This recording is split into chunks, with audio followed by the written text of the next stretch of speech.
But on the other hand, I know that in order to live up to the requirements of tomorrow, I need to retool and I need to invest in new systems, new capabilities, because if I don't, I will fall behind, in a couple of years from now versus my competition, and more importantly, versus what my customers' expectations are. Welcome to Create New Futures, thought-provoking conversations with leaders, experts, and interesting minds. Join us as we explore ideas and reflect on practices that you can use and apply to create and shape the future. With your host, author, and strategy consultant, Aviv Shahar. Welcome to Create New Futures, where we develop conversations with successful leaders to explore how you can create new futures for you and for your organization. This is Aviv, and today I'm speaking with Mark Bakker.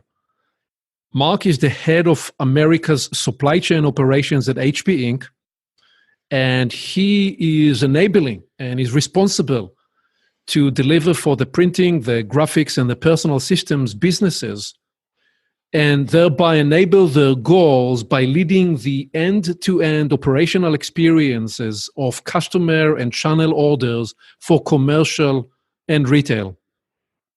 I initially met Mark in a series of strategy workshops I led for the senior supply chain team at HP, and I found Mark to be a free thinker who is ready to challenge conventional approaches.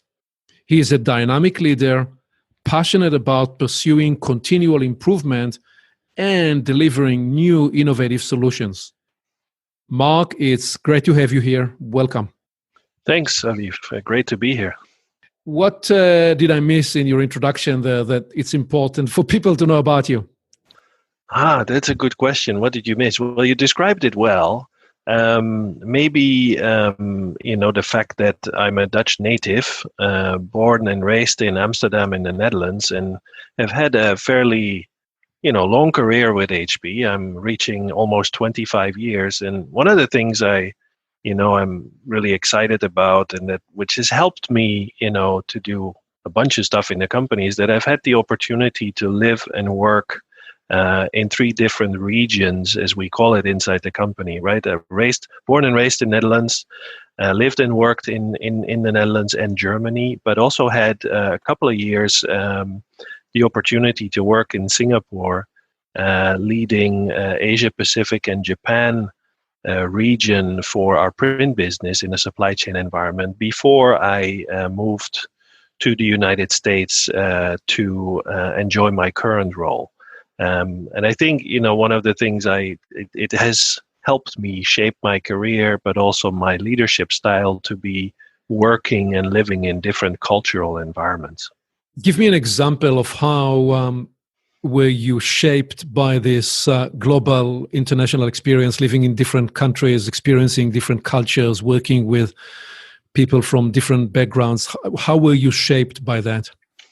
Well, it shapes you in two different ways, I would say. It shapes you personally, right, from a personal experience point of view. Packing up your bags together with your family, kids, wife, and so on, and moving into a completely different country, culture, language, tests, obviously, your relationship, your resilience, your adaptability as a person. And more from a professional perspective, it's very interesting to be able to lead organizations or teams of different cultural backgrounds, and people grow up and get educated in different ways, and leading teams in different countries and regions requires different approaches. There are some that are, like you described it, maybe myself, free thinker, challenging status quo at any point in time, and leading a group of people that way requires a certain style, versus maybe more hierarchical oriented styles where people expect the leader to tell them what to do, when to do it, and how to do it. My guess is what you're describing there is more the Singapore experience. I don't want to generalize. Okay. I think it's not as it's I don't think you can put it in boxes, but Yep. yeah, different countries, but even in a European environment, I would say you find these different approaches. I think my origin, Dutch people are known to be consensus driven and challenging, and even to the point of publicly disagreeing with leadership, whereas maybe in some other country, cultural context, even in Western Europe, that is less done. Right. So, yeah. But you're right. There is more deference in Asian cultures. That's what I meant to right. roll. Right. Yep, for sure. Yep, absolutely. But my experience, I'm curious how you'll comment on this. So yes, it is critical to become culturally aware and sensitive, and especially if you want to get the best out of people, to know how to communicate to them. But then a layer deeper, we are more the same than not anywhere you go in the world, because human motivations are universal, even though we were shaped by the culture, by the upbringing, and if you like, the landscape of our mind is shaped by the values we were imprinted by. I still find that more often than not, we are more the same wherever we go, rather than so very different. Yes, absolutely. And I'm an old school HP person, I would say. I mentioned 25 years and, grew up, especially, in terms of management skills and leadership skills, rising up the ranks, but also, participating in leadership programs and so on. And, one of the things that, Dave Bakker, Bill Hewlett, they're famous, people in a way, considered, founding fathers of Silicon Valley. They've written a book, which is called HP Way.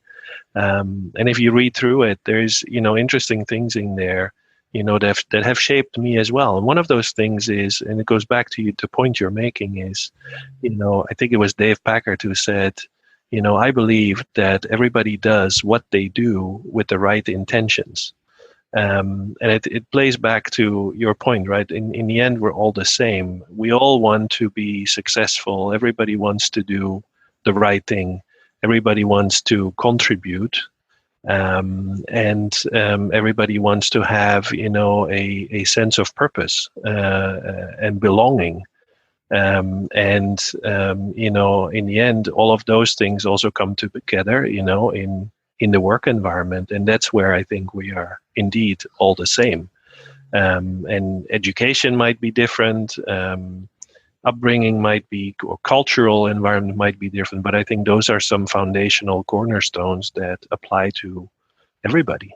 That's right. The drive and the impulse to succeed, right. Mm-hmm. The drive and the impulse to have meaning, to have purpose, the drive and the impulse to connect with others, to be seen, to be recognized, to be appreciated. Right. Those are universal human needs. Absolutely. Since we started there, and I'm going here with the flow of our conversations, and you made a comment, you mentioned the Dutch context. Give me just another insight there to this Dutch ethos of free debate. Everybody can question everybody. It's almost as though arguing and debate is a national sport, and you're supposed to argue. Am I describing that right, or how would you restate what I'm saying? And give me a bit of the cultural context and why that is so appreciated in the Netherlands.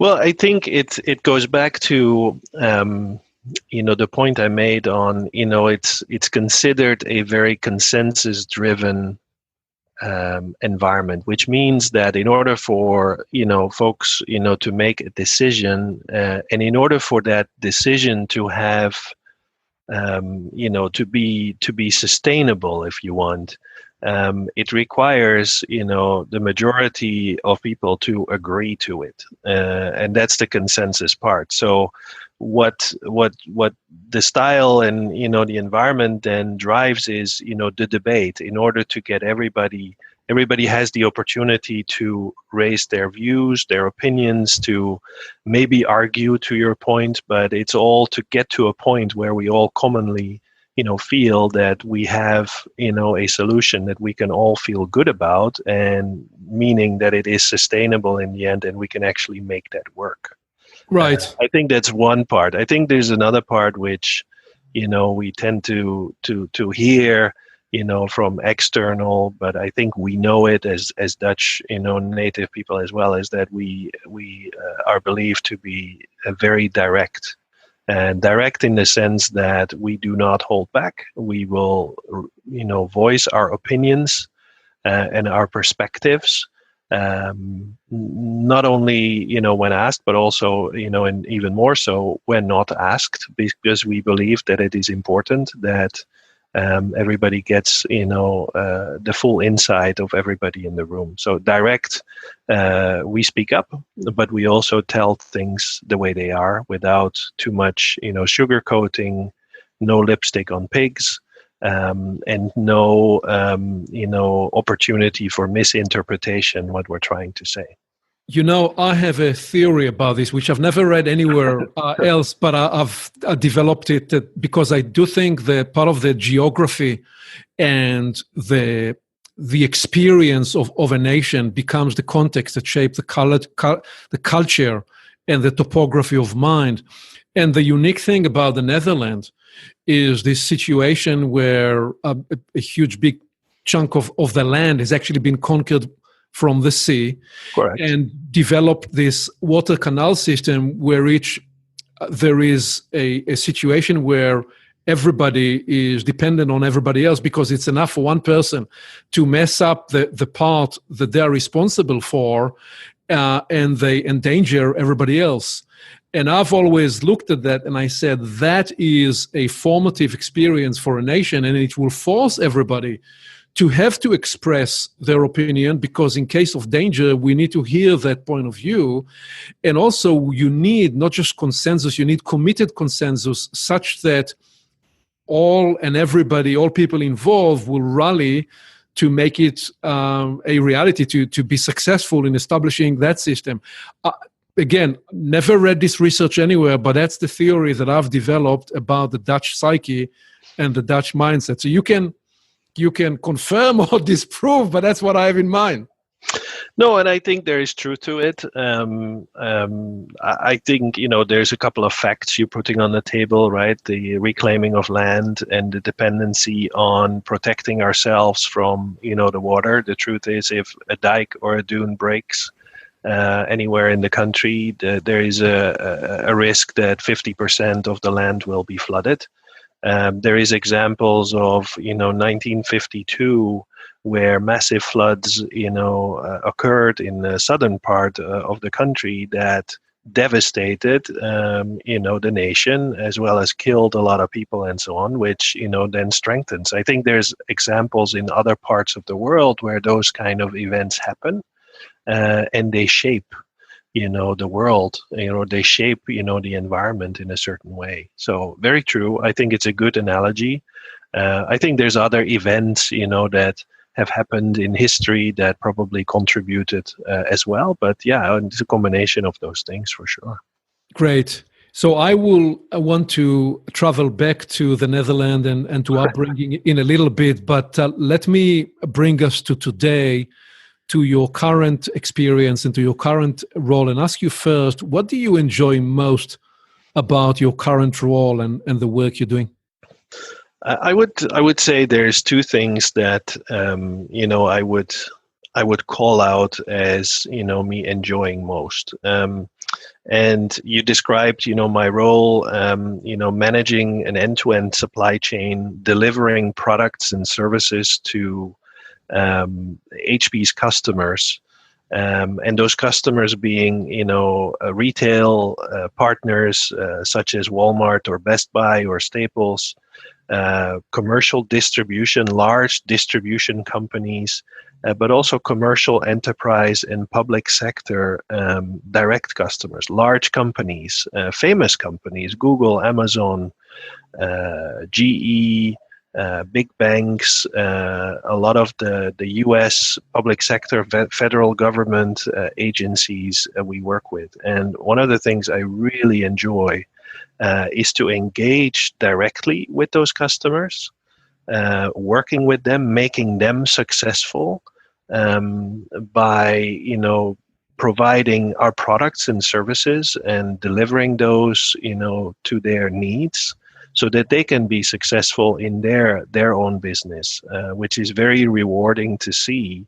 And it goes back to what we talked about. That's where I feel a big sense of purpose. How can I help others, and how can I support others be successful? Which ties it back to the second piece, which is how I feel about leading a fairly large organization. There is probably around about 1,000 people that are part of my direct organization, which I lead, and some other indirectly that I'm involved with. And it's extremely rewarding to engage with employees, with people that make things happen. I see myself as somebody here to enable, to provide direction, the guiding light, if you want, and it's very nice to engage with them to see how they can support the purpose I described of serving our customers, but also how I can help them to grow their careers, how to develop people, how to see them be successful, and be engaged and motivated and inspired, on how they can take, some of those learnings forward into whatever their next journey in their career might be. So let me ask you, great. So let me ask you about this first element you highlight, which is serving customers. And this will link to a conversation you and I have had a couple of years ago, which is how serving customers today is different to serving customers the way you used to serve customers 10 years ago, 15 years ago, because each and every person in the US and now globally too have the daily experience with being served by Amazon. Right. And and other companies that are perhaps able to offer a similar kind of experience. So how do you grapple with that kind of challenge that in the personal life of people, we have all learned to enjoy the almost instant delivery of solutions through the Amazon platform and the various Prime services, and you need to compete with that in the ecosystem and deliver to enable the success of those large customers. How do you embrace a challenge like that? Well, I think, as a leader and responsible member of leadership in a company like HP, it's always important, to follow trends and to figure out, how can we continue to be successful. And like you said, there's a competitive environment out there, and we want to be successful. We run a business, let there be no doubt, right? We want to be successful in selling products and services, and in order to do that, we need to be competitive. Customers need to like us. There needs to be a differentiation why they will choose HP over anybody else. And so what is really important is to keep a very close eye on what industry trends are, what customer expectations are, what others are doing, and where that is heading. Reacting to it when it's actually happening is probably too late. Competition might be ahead of you, and you lose, the opportunity to serve those customers. So it's almost, in my mind, inevitable. It's a must do from a leadership perspective to continuously look out into the future and listen carefully to customers, but also going back again to the other part I enjoy, working with employees, and particularly we talk a lot, in different contexts about new workforce, new employees entering the workforce, kids coming out of, universities, the millennial conversation. I think we are getting to the next generation beyond the millennials that have expectations in how they do their work, but also they grow up with the availability of technology, the availability of the shareable economy, the availability of apps, the availability of 2-hour same-day delivery of things,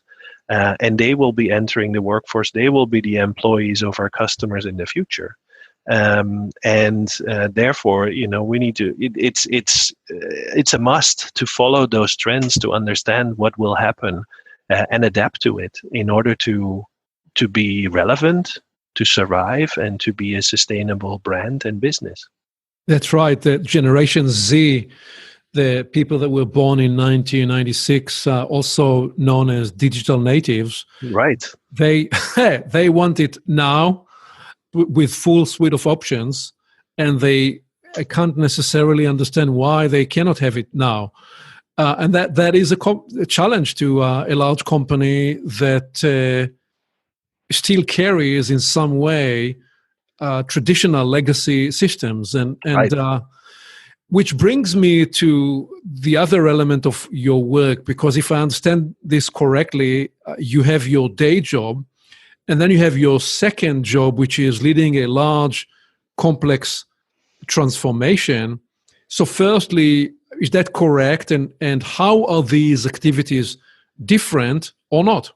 First of all, yes, your question is correct. As a company, we are going through what we call a significant digital transformation, which means we are, probably our second or third largest investment we are making in the company is in our internal tools and capabilities. And what I mean with tools is investments in ERP system, planning systems, and some visibility systems, or analytics and business intelligence reporting capabilities.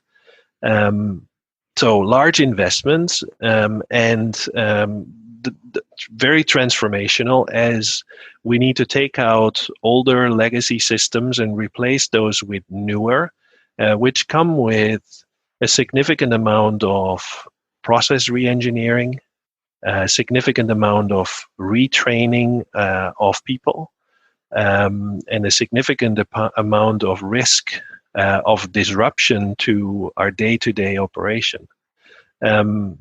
This is how, those two jobs you described are probably the same in one way, but very different in another. And it's interesting as a leader to be kind of in a split in between those two things, running an end-to-end day-to-day operation whilst doing a transformative activity. What is important, in running an operation, end-to-end for our customers, and to be successful for our customers, we want, things to be predictable, we want them to be reliable, and we want it, our process to be meeting customer expectations. And, every company builds up, a system capability in a process environment where, those are stable, right? You think about Lean Sigma, your Six Sigma, you look at your processes, you want them to be capable, you want the process to be capable, you want the process to be stable. And from there, you can look at how do I improve it further. And any disruption is dangerous, right? So on the one hand, I live in a world where disruption in my systems and process environment, is a scary thought, because it can disrupt my ability to deliver quality to my customers. But on the other hand, I know that in order to live up to the requirements of tomorrow, I need to retool and I need to invest in new systems, new capabilities, because if I don't, I will fall behind, in a couple of years from now, versus my competition, and more importantly, versus what my customers' expectations are. Right. So they're two, they conflict in a way, but at the same time, it's important to continuously work on those things in order to, again, like I said before, stay relevant, sustainable, and successful. So two questions there. One you already partly answered, but I'm still interested how you will answer, which is how was the promise of the story of such an investment, how was it rationalized? What was the business case anchored on in terms of making such a massive investment, and at least at a high level, so we can internalize that process when a company decides to make such an investment? That's question one. And then question two, what are some learnings from the journey of leading such a large enterprise end-to-end transformation that you can distill at this point? So the business case, if you want, has several elements to it, which is normal, I would say, when you make big investments like we did. I think in our case, first of all, part of the business case we developed was around the enterprise risk and associated, not necessarily associated, but an element of enterprise risk and an element of cost, ongoing cost to support the current architecture and the current infrastructure. As systems get older, you have, the risk that at some point in time, they're not supportable anymore from a technology point of view. If you need, you run on old hardware, you may not be able to find replacement parts that easily. And more importantly, more from a code, a logic, the software piece, the applications that run on the hardware, you risk losing expertise over time as people grow older, retire potentially, or move on into different jobs. You no longer have the right level of knowledge and expertise to continue to support an older architecture in place. So there's that element as part of the business case, the cost and the risk associated with carrying older architecture. And the other piece of the business case is to look at newer state-of-the-art technology at the hardware level, but more importantly, application software. So ERP system, as an example, the latest SAP platforms, that we are deploying, offers better capabilities. It's in-memory database, so the availability of data is easier to get to, faster, more dynamic, real-time information. The processing of transactions, will be faster.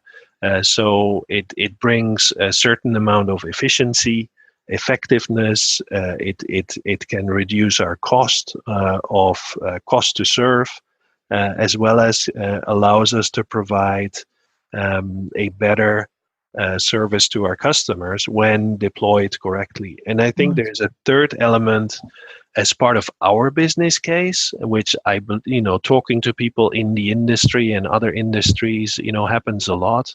Companies grow over many years, either organically, but also inorganically through acquisitions around the world. And they end up with a myriad of systems that all need to operate together, interact together, or one of the elements there is that they all need to be supported, and there's no standardization of process because of all these different systems that you carry.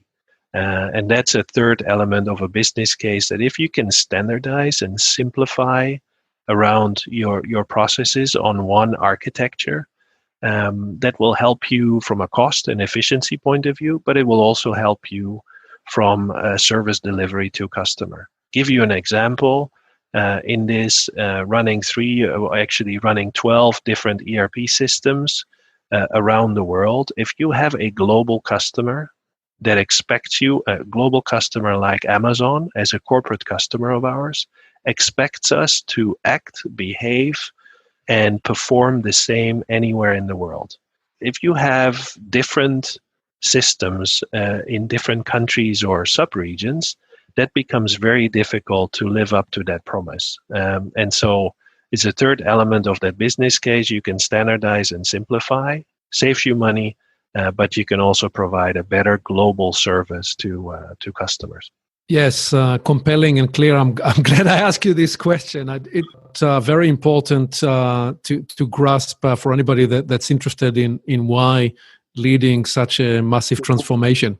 So how many months are you into this process, and what are some of the key learnings that you are ready to articulate along that journey?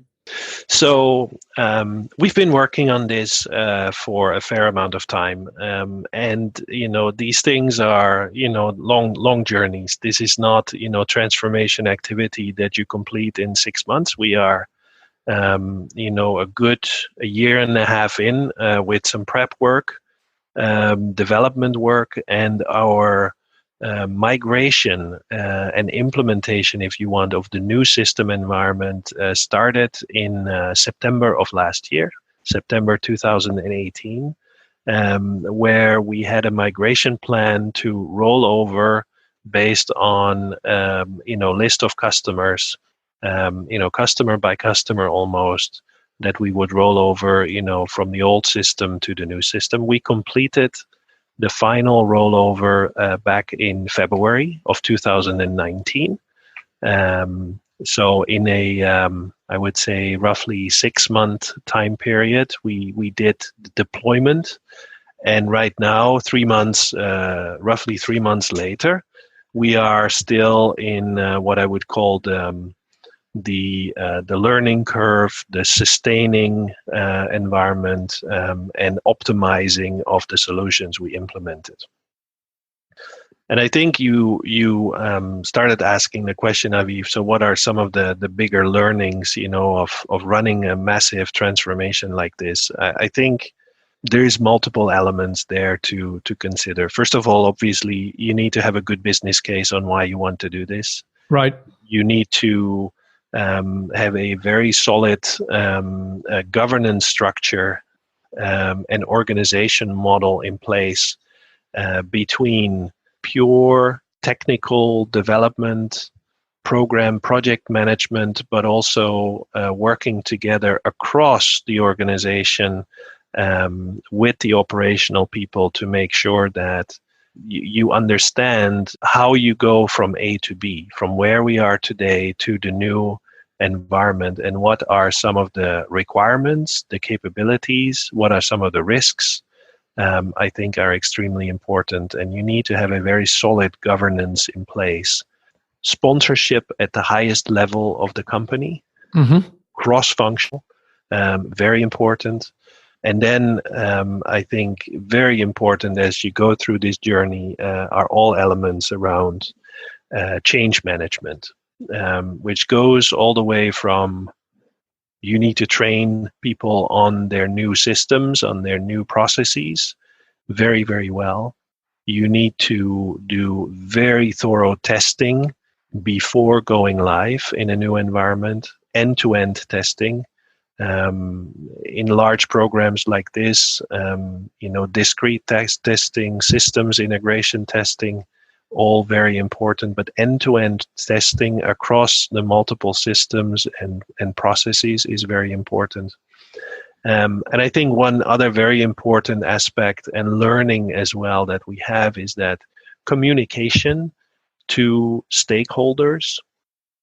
And those stakeholders could be people that are not necessarily involved in your transformation program, but are at the receiving end of it. Right. Your sales force, or even in our case, we feel that it's important to inform customers of what we are doing, because no matter how good you are, making a transformation like we are doing, there will be disruptions. And they can be multiple. It can be systemic. It can be people needing learning curve. There will be implications. And if people know that you are going through this and you ask them up front for some patience and understanding, it goes much better.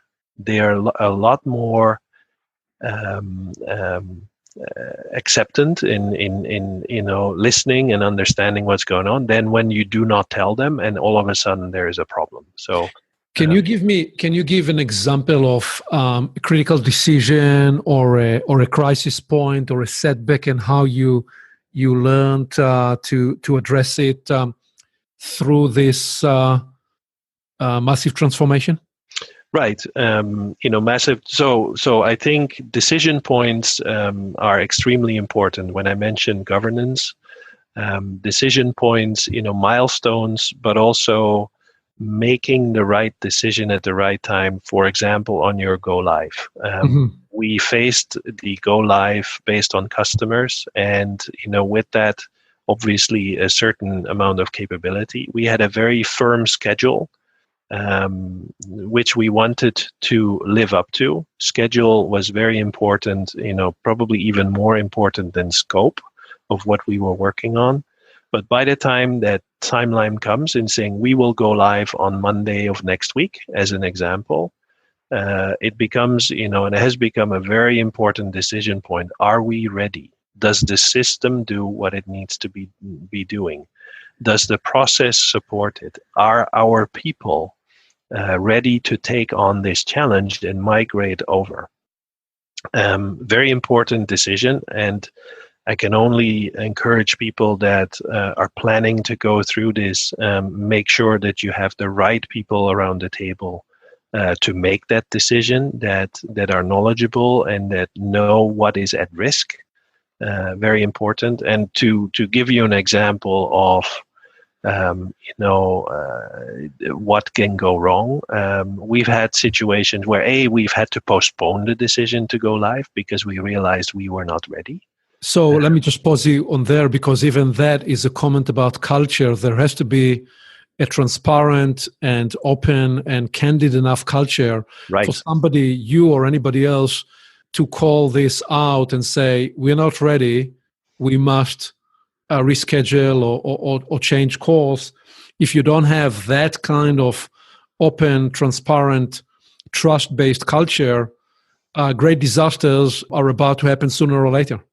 Right, but it's more. There's one element, Aviv, which is, I think, even more important in that culture environment. It's you're spot on in saying you need to have a culture where it is okay for one person around the table to say, we have a problem, we cannot proceed, and feel comfortable to do that.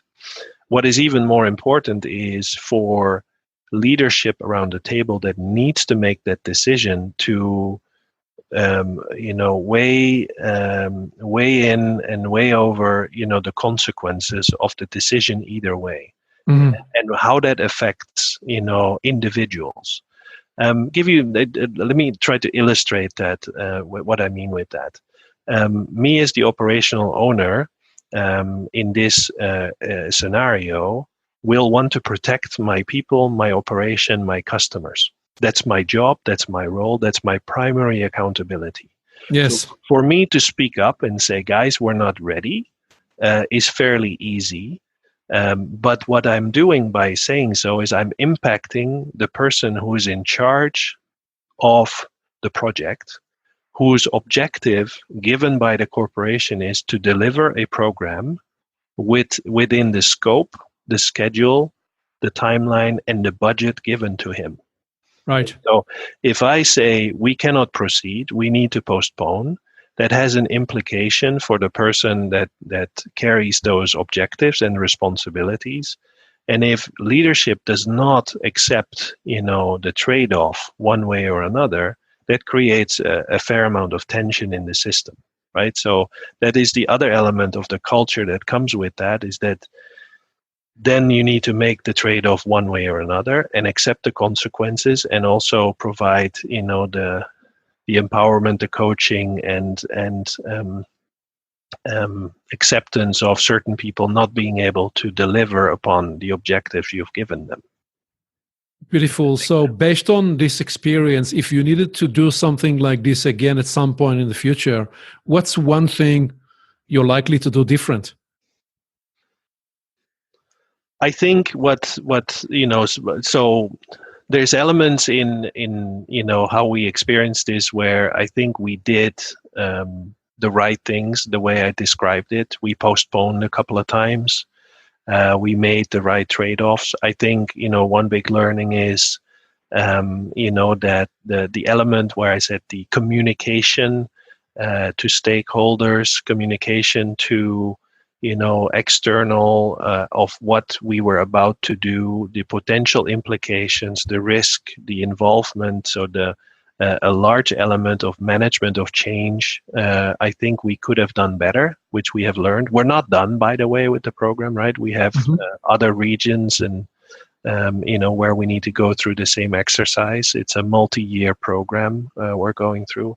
But I think those are, some of the learnings.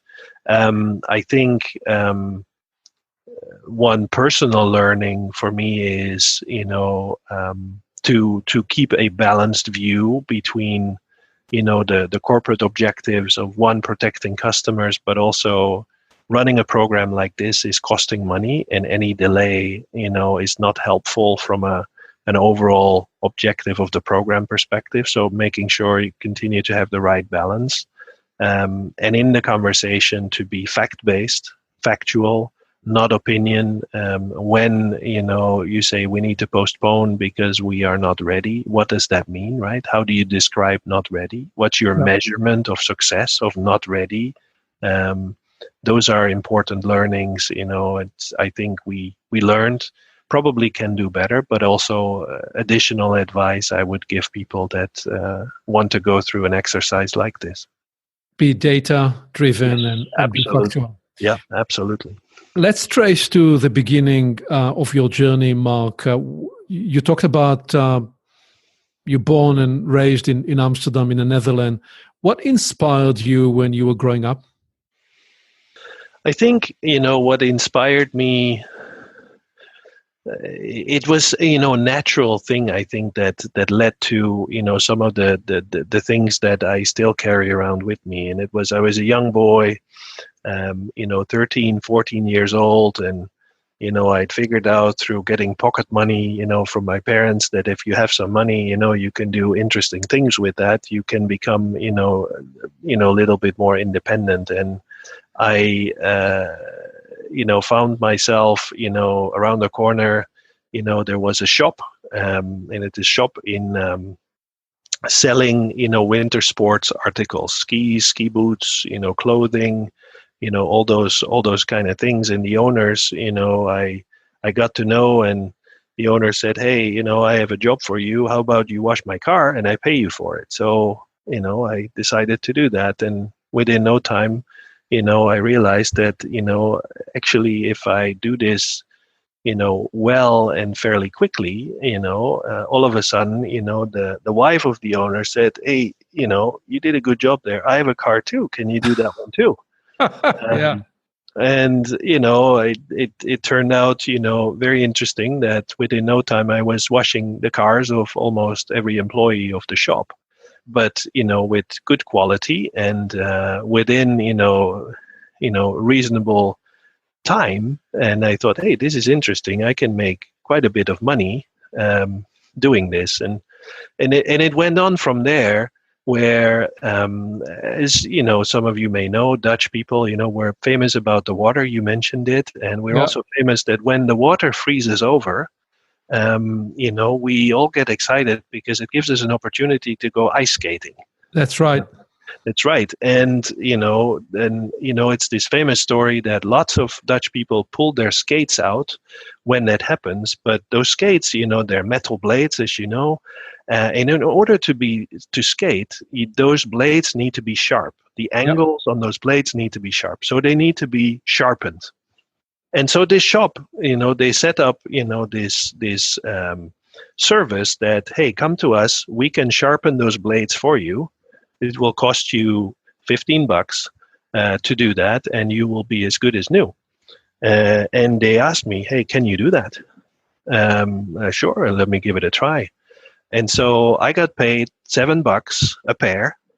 And, winter hit, and, all of a sudden there was a lot of it. And I realized, wait, the more I do, the more I set up my shop in in the attic of my parents' house, I set up my shop. I had my system, I had my sharpening stone, and I had my whole process worked out so that I could basically process. The more pairs an hour I could process through, the more money I made. At what point did you employ your friends to work for you? I never got to that point. Okay. Because I got greedy as well, that, hey, this is interesting. If I put in a few more hours, I can do even more and I make more money. So, and it's just to illustrate, those are, is it inspiration? Is it something, that I learned from that? It goes back to my desire to look at, how do I streamline a process? How do I, make it efficient? How do I, get better at, at what I do every day for an even better outcome? So these are very formative experiences. And in what you're saying there, I imagine this is an early example, an early experience of you beginning to discover right. What you're good at and in what way can you excel, correct? Right, absolutely. And as I obviously, I was still in school at that time, but it became, something which was very interesting because by doing so, I was able to make, a fair amount of money, and, amongst my friends and so on, I had means, compared to others, and that was kind of interesting and inspiring. Saying, wow, if you and a learning, I guess, right? If you work hard, if you put in the work, and you do it well, you can do well for yourself. Absolutely. So, what is the arc then from that time and from you graduating from school to you beginning to get a sense of, well, perhaps arriving directly to HP? Or give me that bridging phase until you find yourself and how you find yourself inside the career trajectory that led to what you do today.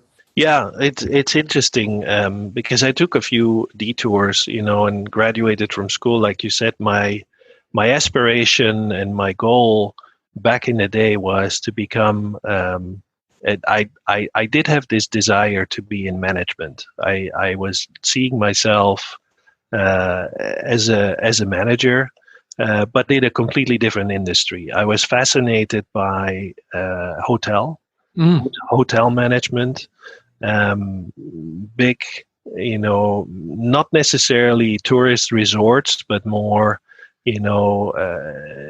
big city. Yep. Hotels where businessmen, go like ourselves, we're used to that kind of stuff, and be a manager, in that. So that was, where I wanted to go. And after graduating from school, targeted to that kind of career, I ended up working in a hotel in Amsterdam. Ended up in their finance department, in the accounting department, working for the controller.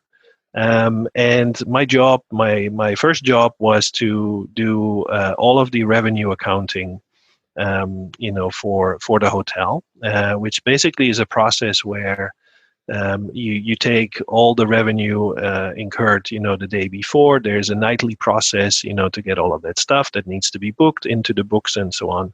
And that was my job, working there. And similar to what I described with washing cars and, sharpening ice skates, I very quickly developed, a process around, how do I make sure that I get all these bookings and all this stuff reconciled within, the shortest amount of time, because then I have my hands free to do something else.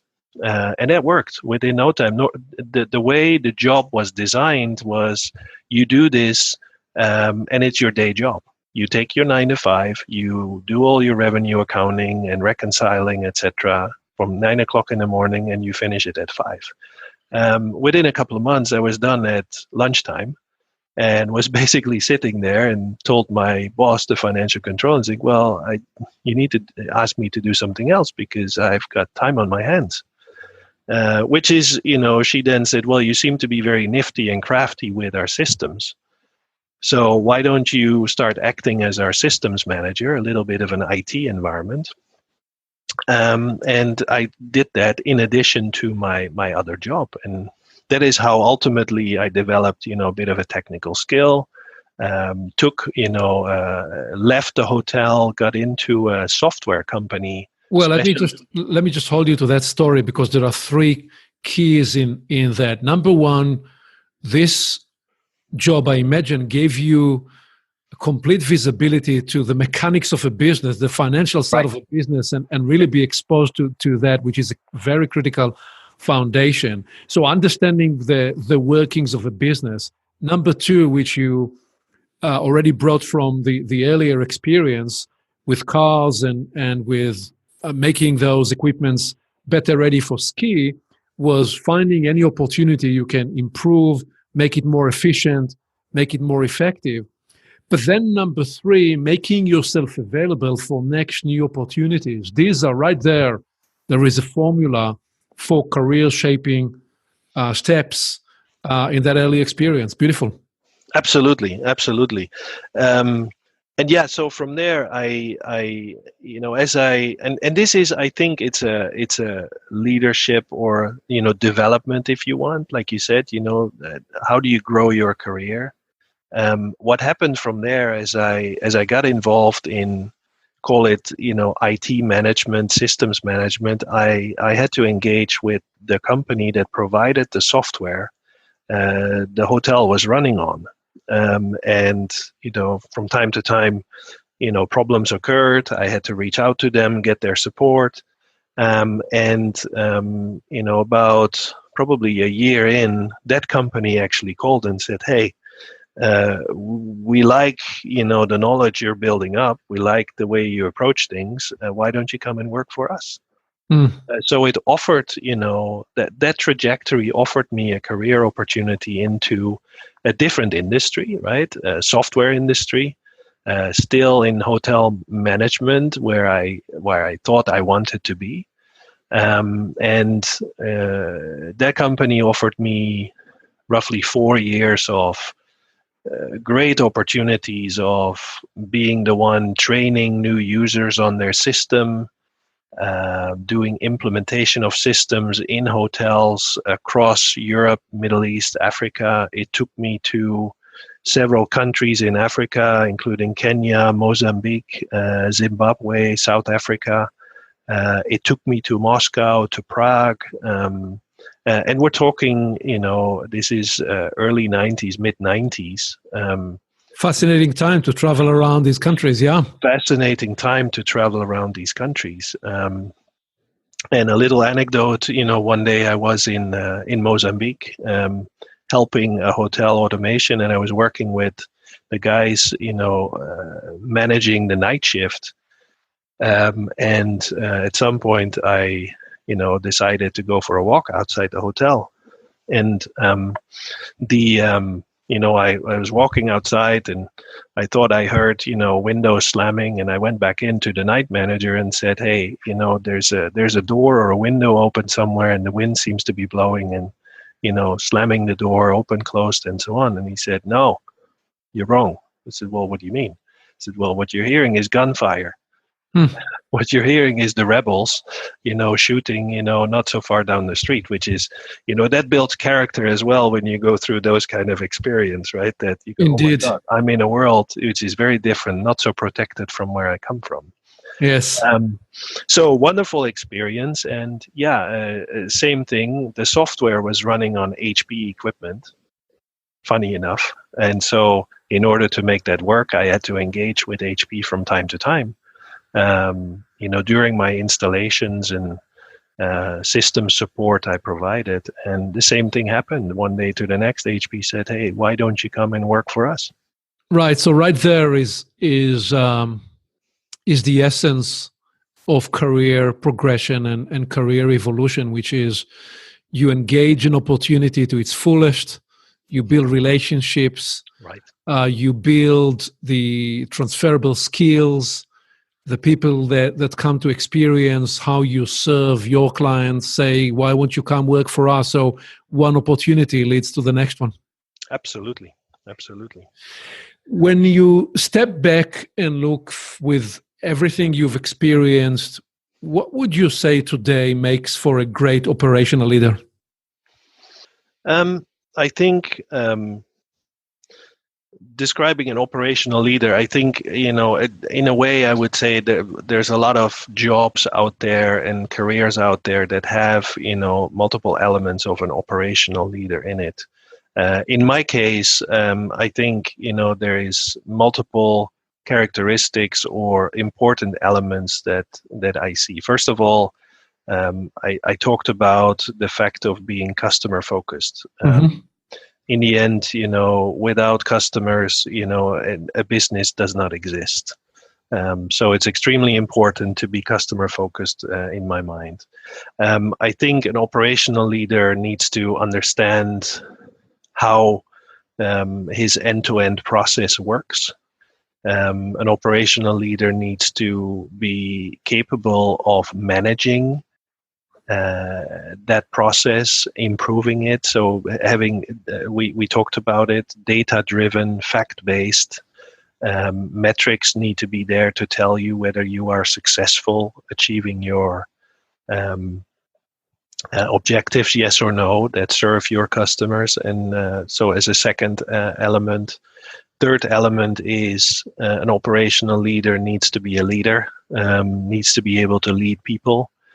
In the end, it's the people that make things work. And if you're not capable and effective as a leader in motivating, developing, engaging your employees to do what they need to do day in, day out with enthusiasm and excitement and skill and drive, you cannot be successful.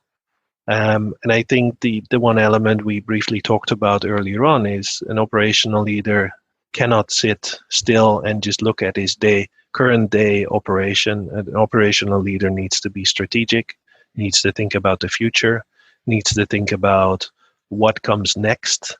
How do I evolve? How do I evolve my operation? How do I evolve my organization? How do I evolve myself? That's beautiful. So if I put this in 4 quadrants, the first quadrant is customer focused. The second is end-to-end process. Understand the mechanics of a business so you can truly understand end-to-end how it works. Be a people leader, lead your people. And the fourth quadrant, aptitude for change and being curious and continuing to evolve as a human being and as a professional and as a leader. Right there is a good framework. Absolutely. For somebody that want to embrace continual development of their leadership. With all that you know today, Mark, what advice would you give your 25-year-old self? I would say, on the one hand, be confident. You have learned, you have, developed skills that are right on. And the reason I'm saying that is that I think when I was 25, I did not realize the power of what I described earlier, of the learnings of starting washing cars and sharpening skates and, those things. I did not realize what I had gone through as an individual. That's something, I guess, that you realize maybe as you go through your career and you look back and you go, wow, yeah, that is that actually shaped me. Mm-hmm. But when you're 25, I think you're too young to realize that. So I would tell my 25-year-old, hey, you've got some skills developed already. Trust your instinct. I think is really important. The other one I continue on, the elements I just talked about. Be data-driven, fact-based. Leave emotions at home as much as you can when it comes to business environment.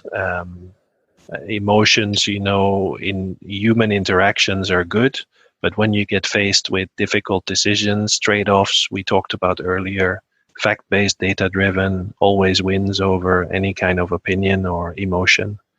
And, you know, the other thing I would say is, you know, always remember this is not about you as an individual. This is about the contribution you can make to the success of a business, your customers, society, and so on. Right. Great. If you were to lose, Mark, all that you know and keep only 2 ideas or 2 capabilities or 2 practices, what would you keep? I would keep the care for what I can do for others. How can I support and help others? And I would keep this principle of get better every day. How can I get better every day in whatever it is I do, I aspire, and so on. If you serve the people around you, and if you learn and evolve every day, you will never be found without. You will never find yourself in a place that you cannot thrive in. That's powerful. This was rich exploration with you today, Mark. As we bring this to landing, what parting wisdom over and above the much you have already said do you want to offer to people listening to Create New Futures? I think the last thing in parting, I would say, you know, the last piece we talked about, what would I tell my 25-year-old self, is what I would leave, you know, people with, that, you know, have, you know, aspirations, ambitions, and want to grow as human beings, want to grow in their career. Trust your instinct. Make it about, you know, the purpose, you know, you are serving, and not about yourself.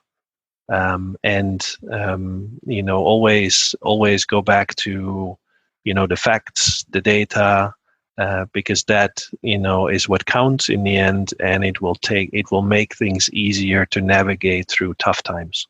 Thank you, Mark. Thank you for the opportunity.